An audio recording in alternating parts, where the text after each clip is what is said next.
Un nuevo episodio de Venezolanos en Cannes, un espacio para que publicistas, comunicadores, diseñadores, creativos se conecten a ver experiencias de otros venezolanos en el mundo que han estado por allí. Y hoy tengo a mi pana, Sebastián Arrechedera. ¿Cómo estás? Bien, mi pana, bien, bien, bien. ¿Tú qué tal? Gracias por la invitación. Todo bien, todo súper bien. Vamos a tener una conversación de unos 25 minutos, Sebas. Y la idea es que hablemos de Cannes Lions. Pero antes, una breve introducción, porque quiero que esas nuevas generaciones sepan quién eres. Sebastián El Pana Rechadera, storymaker, multipremiado creativo en festivales internacionales, fundador de Rainbow Lobster, un creativo descentralizado o una agencia con un centro creativo descentralizado en Los Ángeles, en México también. Ya me vas a contar cómo es ese tema descentralizado, ¿no?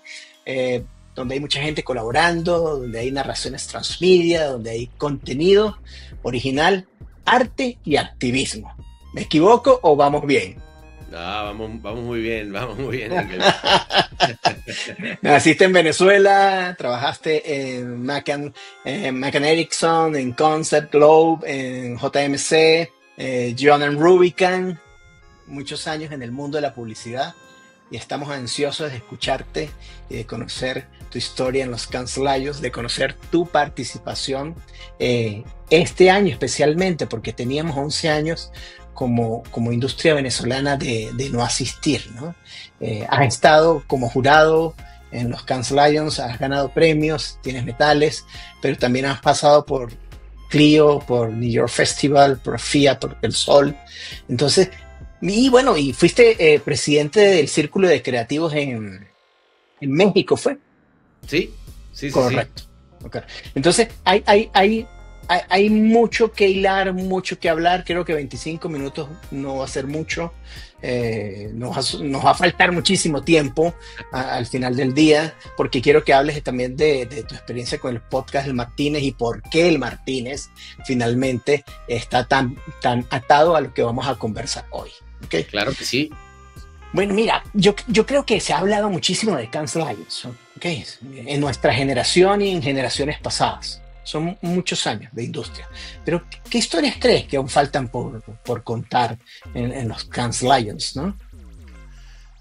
Bueno, a ver, yo creo que las historias que nos hace falta por contar cuando pensamos en Venezuela, Engel, Correcto. la historia de éxito de todos los jóvenes que se van a beneficiar de escuchar las experiencias de todos los que ya pasamos, ¿no? O sea, yo creo que al final lo que hemos venido haciendo, los que estamos yendo a Cannes, es pavimentar el terreno como para inspirar a las nuevas generaciones, ¿no? Creo que eso es lo que yo creo que está por contar. Y creo que hay todo un recorrido que se puede hacer, todo lo que ustedes están haciendo y que a mí me tocó vivir en Cannes este año, de la industria venezolana volviendo a la Riviera Francesa, es solo una muestra de una industria que decidió dar un golpe en el tablero y retomar el camino de encontrar las buenas ideas, ¿no? Que creo que es lo que vale la pena, ¿no?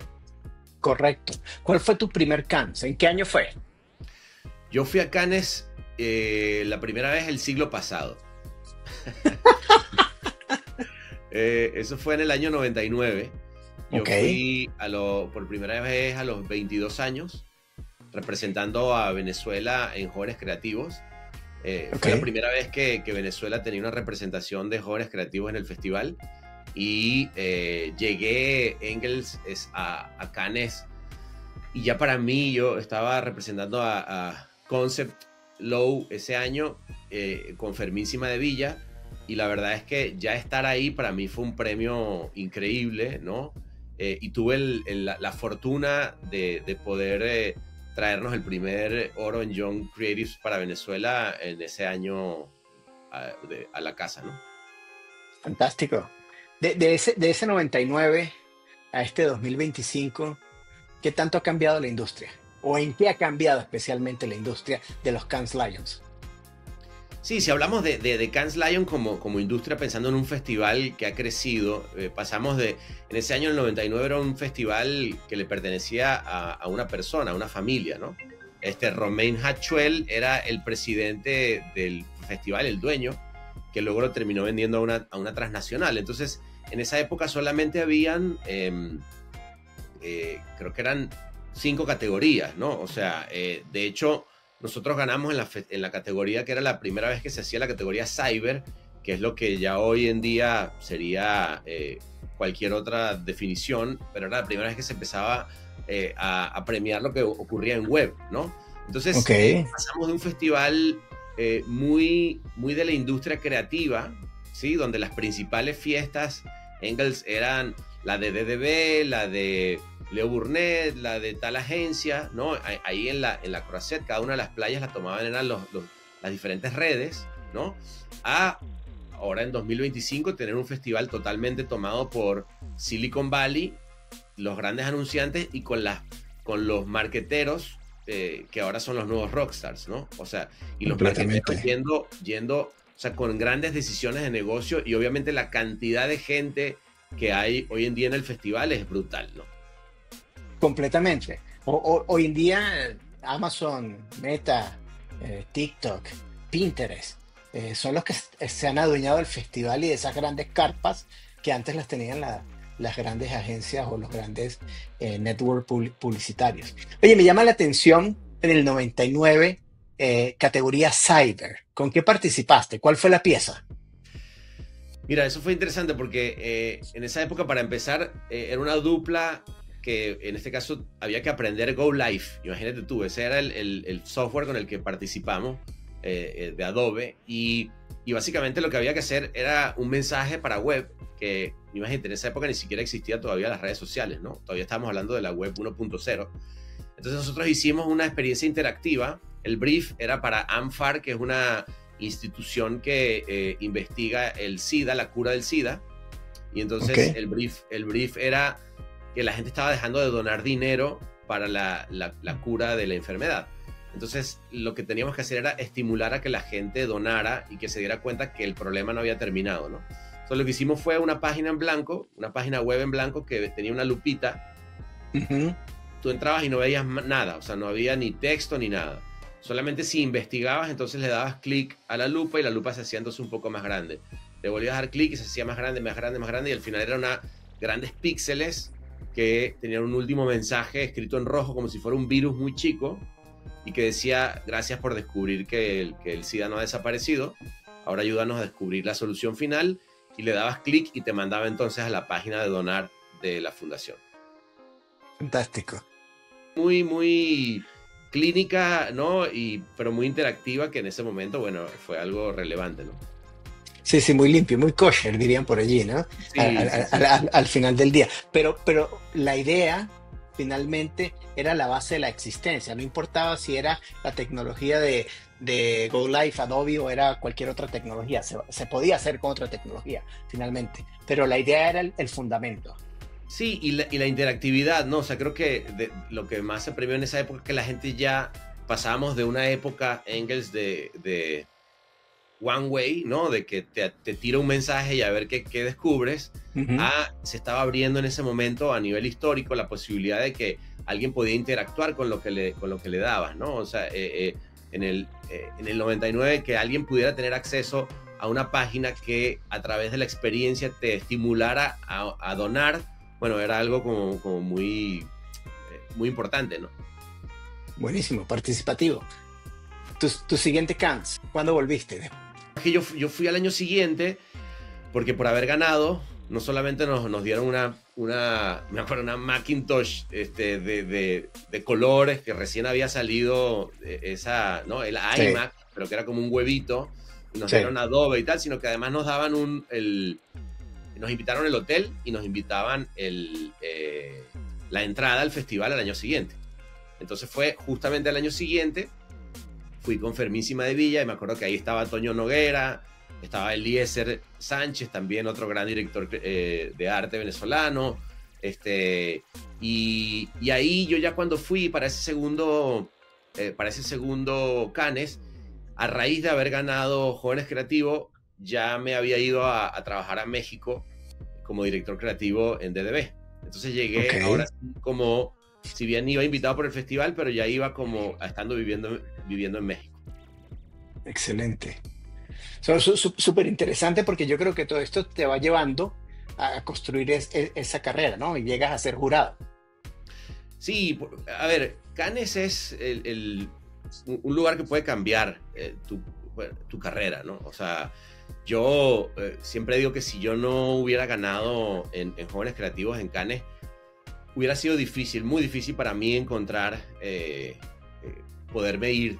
Y fíjate que ni siquiera me fui renegando de mi país, nada. Yo en realidad tenía en mi cabeza, para mí lo más importante, yo estaba como muy clavado con la creatividad y quería ir a un mercado que me permitiera crecer aún más en mi carrera, ¿no? Y la verdad es que intenté en España, ahí no me recibieron tan bien, fue como un poco, no sé, chauvinista el recibimiento que tuve en España, pero en México cuando conocí a Simón Bros en un festival en Uruguay fue increíble. Entonces, pero yo venía con la carta de presentación, ¿no? Yo gané en Jóvenes Creativos y eso ayudó muchísimo a que se abrieran las puertas, ¿no? En ese momento me fui a trabajar a México con Ricardo Sie, que era también director creativo conmigo en Young & Rubicam, donde nos fuimos, a mí me ofrecieron, a raíz de haber ganado a las semanas, al mes, yo pasé de ser director de arte a que me ofrecieran la dirección creativa de Young & Rubicam, donde trabajé otros 10 meses y después de eso me fui a trabajar entonces a México como director creativo de allá. Diste en el clavo con el espíritu de este podcast. Si nosotros logramos que los estudiantes venezolanos de nuestra industria, los que están comenzando a trabajar, escuchen estas historias de vida y historias profesionales y digan, wow, es que entonces yo voy y si yo hago las cosas bien, mi carrera de alguna forma empieza a crecer, ¿no? Y eso me parece que es básico y un espíritu súper interesante. Entonces, entrando en materia festival 2025, ¿qué fue lo que más te llamó la atención en los Cannes Lions 2025? Lo primero que fue lo que más me llamó la atención fue ver a tanto venezolano. A pesar de tener 11 años sin ir. A pesar de tener 11 años sin ir, y lo digo en serio, yo hice un posteo en mi LinkedIn diciendo que si bien nosotros nos ganamos este año otro león, que por cierto me llegó ayer, acá lo tengo, te lo voy a mostrar. Búscalo. Si bien nos ganamos otro león, que está, por aquí anda, este no fue el highlight. Para mí el highlight fue haber compartido con todos ustedes y haber visto cómo mi país estaba nuevamente representando y con ganas de comerse el mundo, ¿no? Digamos, partiendo de ahí, te puedo hablar de casos como muy, muy icónicos, particularmente el caso de Tecate, que le cambió el nombre al Golfo de México con una acción en Google de Lepop, agencia mexicana, y ver cómo la gente se paraba en ese palé a aplaudir ese caso me pareció increíble. Me encantó ver cómo Pelotica de Goma se llevó el primer plata para Venezuela. Entonces hubo muchos highlights, ¿no? Pero te diría que el más interesante fue haber podido estar con todos ustedes y ver a mi país representado en gente. No, súper interesante, porque, bueno, este fue mi primer Cannes, ¿no? La primera vez que yo voy, y fue súper interesante ver la nutrida delegación de venezolanos que partieron de Venezuela a Cannes, pero ver la nutrida participación de venezolanos en Meta, en Amazon, en diferentes grandes compañías que están echándole un camión, ¿no? No, y tuvimos además a la primera presidenta de un jurado venezolana, ¿no? Andrea Díquez. Correcto. Representando al país. O sea, la verdad es que por donde lo veas fue un Cannes como para la historia y para no olvidar. Vale, súper bien. Y a nivel de charlas, porque yo entré en algunas charlas que dije, me paro, me voy y voy a buscar otra, ¿no? Sí. Pero vimos muchas charlas. ¿Cuál fue la charla que a ti te dijo, esto me cambió, esto me va a hacer crecer a Sebastián, sí, ¿no? Tuve dos charlas que me parecieron increíbles. Una que tuve la suerte de ir a ver a Louis Theroux, que es un documentalista inglés magnífico, un periodista que yo lo he seguido durante muchos años, donde él llegó a entrevistar a Paris Hilton, que honestamente Paris Hilton no me importó para nada, pero Lo bueno es que a él le dieron como 20 minutos o media hora antes, donde lo entrevistaron a él, digámoslo así. Y me tocó ver cómo él tiene sus técnicas de entrevista, cómo ha logrado generar un sistema documental como bien diferente, bien interesante. Poder ver a Louis Theroux en persona, y además esto fue en la playa de Spotify, Engels, ¿no? Que eso es otra cosa, o sea, van ocurriendo no solamente en el Palais, sino que luego en cada una de las playas donde hay un sponsor, van trayendo gente que vale muchísimo la pena y te genera un FOMO increíble, ¿no? Esta cosa de saber que te estás perdiendo algo, ¿no? Eso fue una charla que me encantó. Y la otra fue Rhonda Shimes, que es una showrunner y escritora magnífica de series de ficción en Estados Unidos, y de todo su proceso creativo y cómo las mujeres, para ella no era como que una pregunta el hecho de que una mujer fuera o no, tuviera el lugar que tienen. O sea, eso fue un momento también muy, muy lindo, muy interesante, de las pláticas que más disfruté. Excelente. Y hablando de esas playas, para salirnos un poco del festival, pero para estar dentro del festival, en algún momento finalizan las carpas y está el Martínez. Y tú hiciste un podcast. Okay. Échanos el cuento del podcast, el Martínez, el por qué y qué significa este lugar. Claro, pues fíjate, Engels, yo digamos, llevo, 25 años yendo a Cannes. Y yo cada vez que iba a un festival, terminaba inevitablemente en el Martínez, que para los que no lo conocen es este hotel que queda un poquitito retirado del Palais, que es este lugar central donde ocurre todo. Y te vas caminando como unos 15 minutos y vas por ahí por la Croisette viendo el mar y llegas a este lugar donde entre trago y trago de repente puedes ver a un David Rowe en mi época, ¿no? A Marcelo Serpa, veía a Ramiro Agulla, ¿no? En esa época, y ver y tener la posibilidad además yo de salido, de agarrar a cualquiera de ellos y decirle, oye, a ver, cuéntame, y empezar a preguntarles sobre piezas que a lo mejor habían ganado o esos casos magníficos que para mí eran referente. Para mí era ver a los rockstars, ¿me explico? Claro. Y las conversaciones que yo tenía con ellos, ya olvídate de publicidad, pero de la vida, ¿no? O sea, con ellos y con amigos que además los conocí ahí y se hicieron amigos para siempre y siempre como que compartíamos cosas que valía mucho la pena. Yo siempre dije, ¿cómo no pudiera tener acá un micrófono para llevarme todo lo que he aprendido y todo lo que he conocido y toda esta gente magnífica que me ha tocado ver? Y así nació el Martínez. Cuando yo en un momento llegó, justo antes de llegar la pandemia, como que yo estaba por salir de la agencia que vendí en México, que se llama Rechera Claverol. Se la habíamos vendido a Grupo Dentsu y yo estaba en un momento como de redefinición personal y dije, bueno, ¿qué me gustaría hacer? Y dije, me gustaría hacer un podcast, como que yo veía que innovador, o sea, como que el hecho de tener la posibilidad de llegarle a tanta gente de una manera tan directa me llamaba mucho la atención. Y dije, ¿de qué haría el podcast? Y dije, bueno, aquí hay la posibilidad de hacer esas conversaciones que siempre quise hacer. Y fue cuando nació el nombre. Dije, bueno, ¿qué pasa si éramos un podcast bar? Entonces creamos un podcast que para mí era un podcast bar, donde yo invitaba a la gente a tener un viaje auditivo. Y en el momento en el que le invitaba a que nos fuéramos entonces al Martínez, a la Croisette, en verano eterno, a tomarnos unos tragos y a hablar de la vida, ¿no? Y así nació el Martínez, donde era un Martínez como el que yo conocí en el 99, ¿no? Como muy retro, porque ahorita el Martínez como está es una cosa más fancy. En algún momento le hicieron una remodelación y yo me quedo más con el Martínez que conocí, que era como más underground, como con un piano, como que olía a cigarro además, porque fumaban todos allá adentro. Era una cosa mucho más decadente, más interesante, y ese es el Martínez que tiene un personaje que es François, que siempre nos trae un trago, ¿no? Entonces, sí, y sigue estando ahí.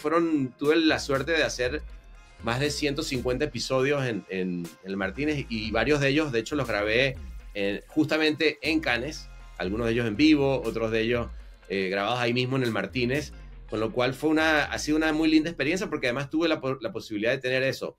Estuvo Marcelo Serpa, estuvo Martín Sorrell, por ejemplo, o sea, hubo gente de no sé, la talla de Guillermo Arriaga, ¿no? Que es el guionista de Amores Perros, en fin, ¿no?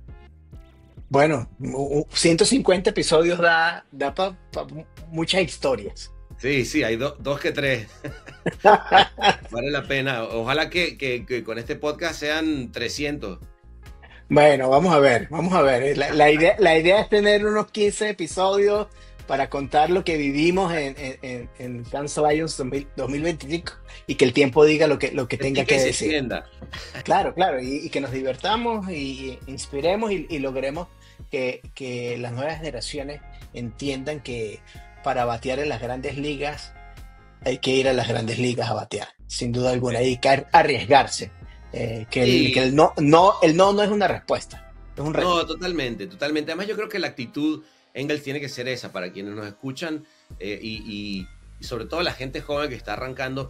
Yo me acuerdo mucho del ejemplo de Fermín Villa, que fue mi dupla en ese año 99, y que gracias a él, de hecho, terminamos yendo a Cannes porque él fue el que Mm. averiguó todo el tema de los jóvenes creativos que existían, y yo creo que el espíritu que él tenía es algo que yo creo que todos deberían tener, todo aquel que empieza en la publicidad y que le apasiona este medio, y es ver todo lo que puedan de Cannes, estar metidos dentro del tema, saber quién es quién está haciendo qué campaña. O sea, realmente, si esta es tu profesión, tú tienes que tener muy claro cuáles son los benchmarks, qué es Claro, aquello que es mejor, qué es lo que... Porque es la única manera de llenar tu disco duro de la información necesaria para tener el criterio que te permita hacer buenas cosas o mejores cosas, ¿no? completamente, completamente. Hay que estar allí. Y de alguna forma ya diste una frase muy resumida para esos jóvenes creativos, ¿ok? Pero sí me gustaría que contaras un poquito más de lo que viste en Cannes Lions. Ya me diste una campaña de las mejores. Dame dos más que tú dices, esta y esta, vayan a verla porque vale la pena no ver el spot o no ver esto, sino desgranarla, buscarle los por qué. Sí, mira, te voy a... porque ¿qué pasa? Las piezas que están de este año están muy fáciles de encontrar. Yo preferiría ahorita darte una anécdota que me pasó justamente en el Martínez. Y Ok, le voy a dar un caso que además que creo que es más interesante porque son de esas cosas que, viste que hay casos que se quedan contigo en el tiempo y en la historia. Este, y esos son los que le, le huyen al paso del tiempo, ¿no? correcto. Estaba yo en la última noche eh, con, con Salvatore Scala, que también es un venezolano que ganó Sí. plata este año, y estaba con él ahí y le digo, mira, aquí la mejor manera que puedes hacer es empezar a platicar con la gente, a hablar. Mira, vamos por ejemplo a un chivón, ¿no? Un tipo con chiva. ¿Y tú qué? Dice, no, yo la primera vez que vine acá, gané oro. Y yo le dije, ¿ah, sí? ¿Con qué? Me dijo, con la campaña de YouTube de One Day on Earth. Y te lo juro que para mí fue como ver a Bono. Porque esa campaña, que se la voy a dejar ahí de tarea para que le echen un ojo, One Day on Earth es una campaña que filmó Spike Jonze junto a Ok. miles de personas alrededor del mundo y que conservaban un día en la vida del mundo. Y lo que hacía, que en ese momento además fue muy innovador, era que la gente enviaba sus videos de un día en la Tierra y Ujú. con ese video eh, este hombre agarró todo e hizo un documental que es una belleza. ¿Y por qué te lo cuento? Porque creo que vale la pena decir que en Cannes no solamente son los casos que ganan este año, sino Claro, los casos que pasaron el tiempo y que siguen estando toda esa gente ahí recordando qué fue lo que ganó y qué fue lo que vino. ¿Me explico? Entonces, correcto. digo, Total. te dejo esa ahí porque creo que vale un montón la pena. Otra pieza que a mí siento que fue bastante castigada, digámoslo así, fue la pieza de AirPods, ¿no? Claro. Que ganó un plata, ¿no? En film, ¿no? Con Pedro Pascal, Sí. que esta historia magnífica de invierno y verano, donde él se pone los AirPods y va cruzando y empieza todo. Y la vida básicamente se transforma casi en un musical, ¿no? Con dos puntos de vista, uno mucho más triste y otro mucho más celebratorio. Y a mí esas de los films que se me quedó en la cabeza durante el año, ¿no? Y fíjate tú que, bueno, vale la pena que vean el Oro y el Grand Prix de Film, que la verdad es súper increíble, pero yo sí creo que le hubiera dado oro por lo menos a la pieza de AirPods de Pascal. No, está Pedro Pascal, sí, súper súper buena. Mira, ¿y qué me dices de esto? De una pelotica de goma. Bueno, no, y que te lo decía al principio, la pelotica de goma, creo que lo que más, más allá del orgullo, obviamente venezolano que me da, creo que lo que nos enseñó pelotica de goma es que la importancia de lo local, ¿no? Correcto. A veces uno está pensando de, bueno, ¿cómo hacemos para hacer el próximo anuncio de cómo lo hubiera hecho un gringo? ¿Cómo lo hubiera hecho un brasilero, ¿no? Y cuando dices, no, espérate, ¿cómo lo hubiera hecho un venezolano, ¿no? Y un venezolano en este caso, pues agarra una tradición propia que a lo mejor, viste que son esas cosas, Engels, que uno no cae en cuenta. Es tan tradicional, lo tienes tan en las narices que para ti dices, bueno, ¿esto por qué tiene algo interesante? Resulta que para el resto del mundo es, wow, mira cómo con una pelotica de goma en Venezuela se juega y cómo una crisis puede llegar entonces a tener o sea, repercutir sobre una tradición, y entonces la idea de generar peloticas de goma alrededor de eso se vuelve algo relevante. Entonces, para el jurado, ¿por qué le da plata? Porque pues al final del día me estás descubriendo algo de tu país, de tu tradición, que yo no conocía, y le diste la vuelta, como además solamente los latinoamericanos se la podemos dar, ¿no? O sea, con esa viveza criolla, en el buen sentido de la palabra. Claro.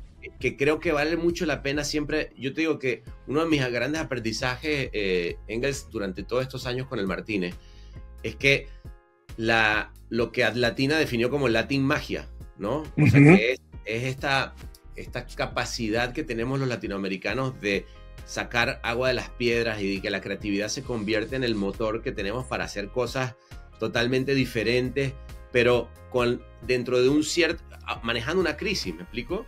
O sea, Completamente. Siempre vamos a estar en crisis. Entonces, manejar la crisis con creatividad te lleva a lugares increíbles que han sido multipremiados. Mira, ve el caso de Colombia, ¿no?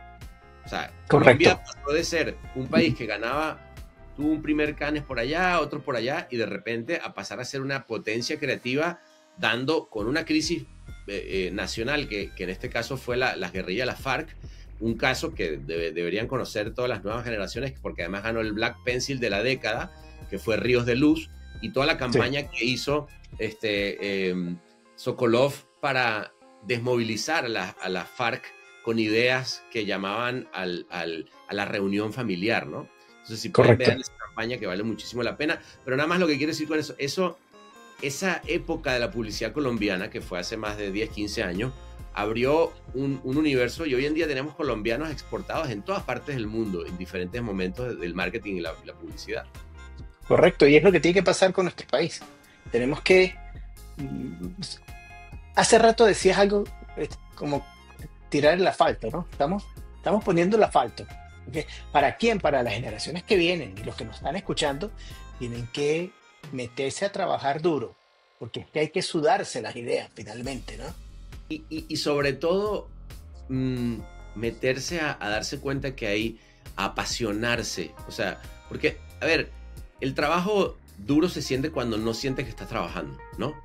Y yo creo que eso te pasa. No hay una pieza que tú veas dentro del Festival de Cannes que no te enamore de la profesión en la que estamos, ¿no? O sea, cuando empiezas a ver esas ideas que dices, wow, ¿cómo no se me ocurrió a mí? Si eso no te mueve, yo creo que hay que reconsiderar si realmente estás en la carrera correcta. Correcto. Pero si eso te mueve y te hace decir, yo quiero tener una idea como esa, ya se está logrando la misión de un festival, que es motivar y elevar y poner el benchmark de hacia dónde queremos llegar. Claro, subí la barra completamente. Mira, bueno, estamos llegando al final, pero me gustaría saber en qué andas. ¿Cuáles son los próximos caminos creativos de mi pana? Pues mira, yo estoy muy metido ahorita de hecho, hoy me acabo de enterar que nos ganamos un premio con un podcast que se llama Los Niños del Narco, en el Signal Awards. No tiene nada que ver con Cannes, pero yo estoy muy metido también en la parte de storytelling, y estoy queriendo poder llevar esa historia. Los Niños del Narco es un podcast que lo pueden oír en cualquier plataforma de podcast, de 17 episodios, donde seguí la vida de un chico que fue reclutado por el crimen organizado en México. Y así como ese, tengo un par de proyectos de derechos humanos. Hemos estado muy metidos en el tema de activismo desde Rainbow Lobster. De hecho, tenemos una ONG que acabamos de establecer acá en Estados Unidos para ayudar a temas tanto en México como en Venezuela, como aquí mismo. O sea, siempre desde el punto de vista de derechos humanos como nuestro centro. Claro. Y en eso estamos como muy enfocados en hacer un par de casos que ya te iré contando, pero tienen que ver con narrar la realidad y denunciar violaciones de derechos humanos. Excelente. Por favor, nos tienes que contar pronto y tengo que hacer la pregunta. ¿Vuelves a Cannes Lions en el 2026? Claro que sí, ahí nos veremos. Eso ya es un clásico para mí. Sí, señor. Eso es correcto. Sebastián, muchísimas gracias por tu tiempo, excelente conversación. Creo que nos faltaron más historias. Después tenemos que hacer otro donde echemos los cuentos de anécdotas de Cannes Lions. Vamos a echar puros cuentos. Vale, pues gran abrazo, Sebastián. Igualmente, amigazo, te mando un abrazo grande.